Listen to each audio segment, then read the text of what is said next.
Well, Brandon Axmit again here on News Channel Nebraska with another special guest from the University of Nebraska. And this week it's Dr. Mike Boehm, who came to the university from Ohio State back in 2017. And he is now Vice President and Vice Chancellor of the Institute of Ag and Natural Resources. So, Mike, let's open things up with a topic that lots of Nebraskans are very familiar with, and it's on their minds lately, and that's the recent flooding. Now, we do understand Nebraska Extension is taking the lead in the university system's response. What makes the Extension program so well suited to coordinate an effort like this in what they're taking on? Extension's role and unique position of being in 93 counties, and we have, for example, 450 faculty and staff, many of those who are forward deployed across our 93 counties. So when something happens, that network can be mobilized very quickly.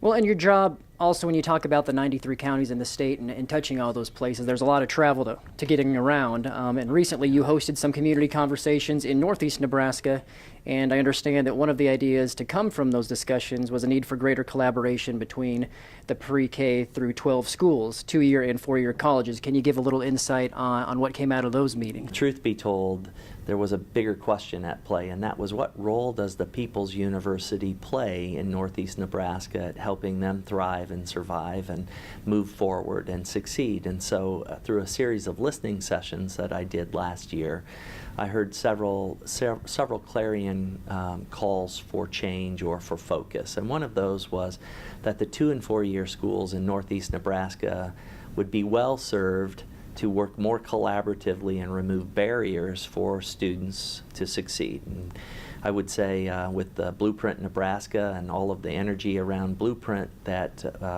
we know that economic development can't happen without a strong foundational educational system. And the other thing that we heard in northeast Nebraska was that 2- and 4-year schools, that's great, you need to work better, but don't forget your connections with PK through 12 system. And so through that listening session, 7 institutions, the 2 tribal community colleges, Northeast Community College, Wayne State, the University of Nebraska-Lincoln, and then the Nebraska College of Technical Agriculture, we came together and began asking simple questions like how we could work better together. We're switching to research, and one of the biggest announcements to come out of your office recently, the creation of the new Institute to address antimicrobial resistance. Can you touch on that and why that's such a big thing? Yeah. Almost every single one of us have been touched or know somebody who's been touched by antimicrobial resistance.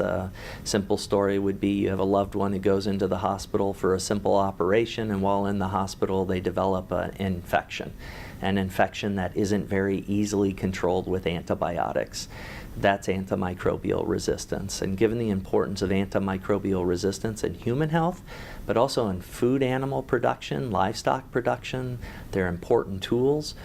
We and our partners at UNMC, the Med Center, along with partners from the Mayo Clinic, Iowa State University's College of Vet Science and Ag, and then Iowa State's Med Center, Iowa's Med Center, put in a competitive bid, and we won it. And we beat out the likes of Cornell and Ohio State and North Carolina and Georgia, Wisconsin, UC Davis, and we have been designated as the National Institute for Antimicrobial Resistance Research and Education.